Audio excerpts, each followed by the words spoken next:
The second day of President Uhuru Kenyatta's visit to France focused mainly on matters to do with security.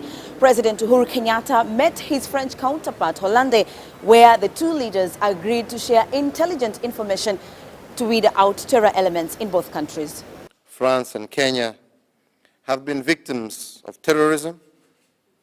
This is a global problem, and Kenya has consistently said that this global problem requires a global approach if we are to resolve it. We discussed how we may support each other, mainly, as President Hollande has said, in intelligence sharing, as well as in refining our approach in ensuring we effectively curb terrorism, as well as de-radicalizing members of our population. How do we share intelligence? How do we work together as governments to address the issue of terrorism and counter-terrorism, and also anti-radicalization programs? So government has engaged, and this morning we had a meeting on the same issue. So there will be the unit in charge of counter-terrorism and anti-radicalization to work on program now to implement. So this partnership between France and Kenya is very important because we have been victims of the same. The two leaders also spoke on matters relating to trade development and tourism. President Uhuru Kenyatta says Kenya should find proper ways of increasing the numbers of tourists visiting Kenya because of the cordial relationship they enjoy with the French.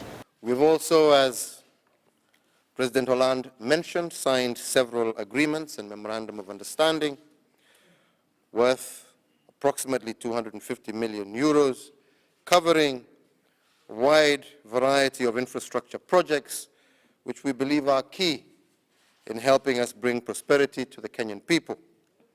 According to Foreign Affairs CS Amina Mohamed, they will use this state visit to lobby the EU not to cut funds for AMISOM.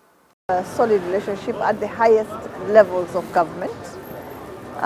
This visit comes after 14 years of an absence of high-level meetings, and that's why it's so critically important. It's also important because, as you know, France and Kenya have both suffered terrorist attacks, and therefore it comes at a time when we are both ready to engage at a much higher level to discuss threats to our nationhood, threats to our sovereignty, threats to our values, our democratic values, and what we actually aspire for our country and our people. Earlier in the morning, President Uhuru Kenyatta met with the French business community stakeholders, where he reiterated his government's commitment in resolving all challenges affecting trade in both countries. Any other military guard of honor, it was pomp and colour as President Uhuru Kenyatta was taken through by the Minister of Territories and Rural Collective Territories here in France.